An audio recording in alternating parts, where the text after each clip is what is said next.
When a capuchin monkey dropped a blood-stained baby shoe on Amanda's kitchen table, she thought it was some sick prank, until she realized it belonged to a girl kidnapped in 1994. Then came the rusted dog tag with her missing father's name. Each gift was a clue, but what happened next will shock even those who thought they'd seen everything. But first, let's go back to the beginning. The morning after the dog tag, Amanda stood at the window long before 6:42, coffee going cold in her hands. The kitchen was still dark, save for the blue-gray tint of dawn creeping over the countertops. Outside, the trees breathed gently in the wind. She hadn't slept. The name etched into the corroded metal had stirred a part of her she'd sealed shut long ago. Murphy, her father, vanished without a trace one humid August evening when she was just 9 years old, leaving behind a half-drunk beer on the porch and an uncashed paycheck in the truck. Amanda had spent years believing he simply walked out. Her mother insisted he'd run off with a waitress from Folly Beach, but Amanda never bought it. He wasn't perfect, quick-tempered, prone to silences that stretched for days, but he loved her. She knew that in the marrow of her bones. And now, decades later, a capuchin monkey had dropped his name on her table, like a ghost tapping on the walls of her carefully constructed life. At exactly 6:42, Oliver appeared again, silent, precise, like a clock's second hand.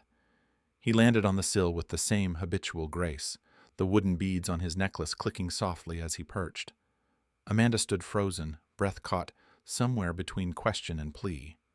This time, he didn't drop an object. Instead, he turned to her, truly turned, and looked directly into her eyes. Not the casual glance of an animal gauging threat, but something deliberate, heavy with a knowing she couldn't explain. His amber gaze lingered, and for a brief, unbalanced moment, Amanda felt as though she were being studied. Then Oliver reached into the small leather pouch tied at his side. His fingers moved delicately, precisely. He pulled out a strip of torn paper, yellowed and brittle with age, and set it on the counter before leaping back into the trees. Amanda stared at the scrap.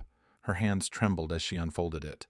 A torn fragment of notebook paper with handwriting so familiar it punched the air from her lungs. "Tell Mandy I'm sorry. Tell her I didn't mean to disappear." She read it again and again. Her knees buckled, and she sank into the nearest chair, clutching the paper like it might vanish. The handwriting was undeniably his, slanted, looping, always pressing too hard on the downstrokes. There was no signature, just the note. A message, perhaps never delivered, now brought to her by a monkey with a scar and a necklace of beads. Outside, the branches rustled gently, but Amanda no longer noticed the wind. Amanda's kitchen had become a shrine. Photographs, news clippings, hand-drawn maps with thread, linking pins like a spider's web of forgotten tragedies. Oliver's trinkets were sealed in plastic bags, tagged and indexed on her dining table like forensic evidence.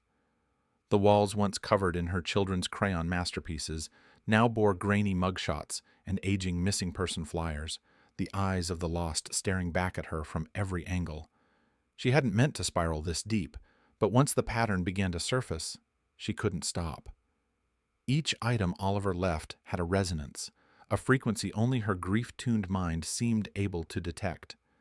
At first, it was just the dog tag and the note. Then she noticed the initials etched into the toy car's undercarriage.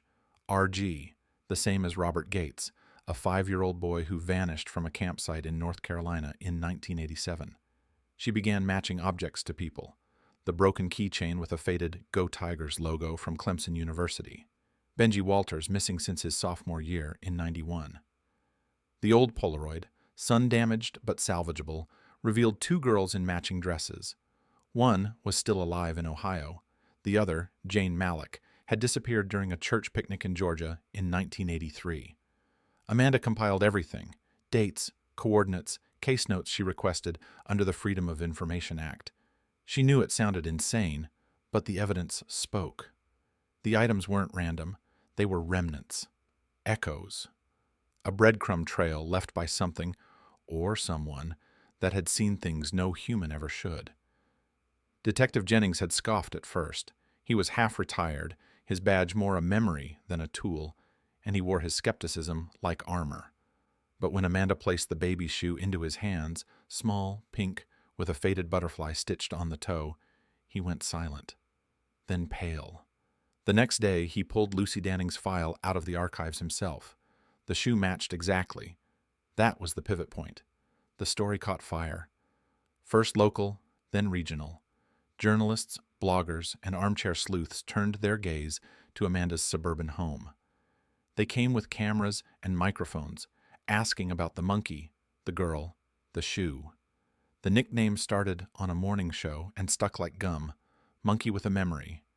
But Amanda felt no whimsy in it, nor did Carl Jennings, whose eyes had taken on a haunted clarity, because the deeper they looked, the more the items whispered of places long buried. Secrets never meant to resurface, and if Oliver wasn't collecting them, then someone, or something, was stashing them, and using the monkey as a courier. That thought kept Amanda awake at night. Not just the who, but the why. The air inside the bunker was sour with rot and something older, an iron tang that clung to the lungs as though the concrete walls themselves had absorbed screams. The descent into it was like falling backward through time, each step peeling away years of lies buried beneath moss and foliage. The ladder was rusted, but intact, descending into a darkness that swallowed the flashlights of the first officers to enter. They found no electricity, no wires, just cold silence, broken only by the crunch of boots on scattered bones. The first chamber was a charnel house. Human remains lay scattered, some in shallow pits, others arranged in strange, almost reverent formations. Skulls with jaws pried open, femurs laid out in parallel rows. Each cluster was accompanied by remnants, shredded fabric, melted shoes, eyeglass frames, a child's plastic barrette.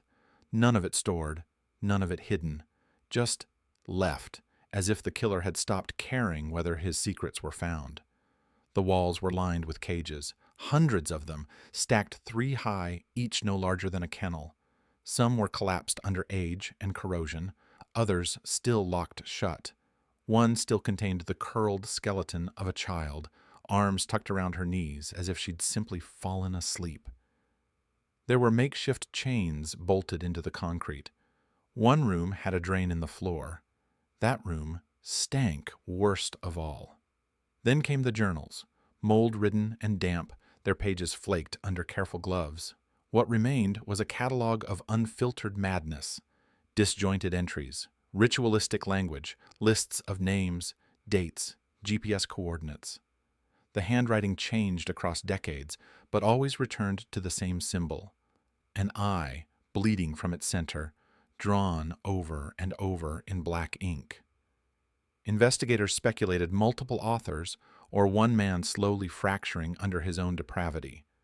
But what arrested everyone's attention was the smallest cage, pristine amidst the decay, as though it had been cleaned recently. Stainless steel, fitted with a thick reinforced latch and bolted into the wall with fresh screws. Inside was a ceramic food bowl, cracked but clean, with bits of dried fruit clinging to its edges. The nameplate above it, etched in block letters, read, Oliver. It was unmistakable. The same monkey that had been visiting Amanda's kitchen for months had once lived here, in a cage, among the dead. But he hadn't aged like the rest. He hadn't withered or gone feral. He was healthy, clever, still carrying things back. The implications bent logic. A captive who had become a messenger. A witness who couldn't speak but still told stories, in fragments, in relics. Someone had kept him alive for a reason, taught him, released him. The question was no longer just who built this place, it was who let Oliver go. Amanda's mornings changed after the discovery. They were no longer framed by dread or the quiet grief of routine, but by a strange, reverent expectancy, like the hush before a hymn. Each time she heard the soft clatter of paws on the windowsill, her breath caught in her throat. She never startled him, never rushed. She simply waited, hands still over the sink or folded in her lap, as Oliver placed his newest relic on the kitchen table. The items no longer shocked her. They humbled her. A bracelet, once pink, now faded bone white from rain. A child's mitten stitched with a single initial, R. A silver button inscribed with the words, Best Brother. Objects so ordinary they might have passed unnoticed, if not for what they meant, markers in the soil of lives erased. The message had become unmistakable. These were people. See them. Amanda cataloged everything, not just with photos and dates, but with stories. Fragments rebuilt through patient calls to families, public archives, old newspaper clippings, and, more often than not, silence that needed coaxing. She transformed her dining room into a working board, then a digital archive. Volunteers joined, then victims' families, then retired detectives, social workers, anthropologists. Each item Oliver brought was not just evidence, it was permission, a summons to remember. And always the question lingered, why her? She replayed Ellie's words often. You listen loud. It had been the only explanation that rang true. Amanda wasn't remarkable, but she heard. In the quiet hours, in the soft treading grief that most people turned away from, she leaned closer. Perhaps Oliver, in whatever fractured way he understood the world, had sensed that.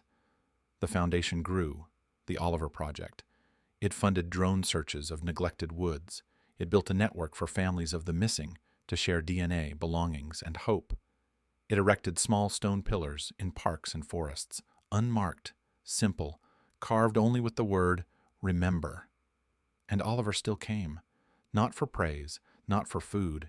He came like a ritual, like penance, or duty. He never looked Amanda in the eyes, but he always paused after placing the object, just long enough for her to see it, as if confirming again and again that someone was still listening. That silence, finally, was being answered. And in that quiet communion between a grieving woman and a once caged animal, something sacred began to take root. Not justice, perhaps, but dignity for the voiceless. And dignity, Amanda learned, could be louder than any scream.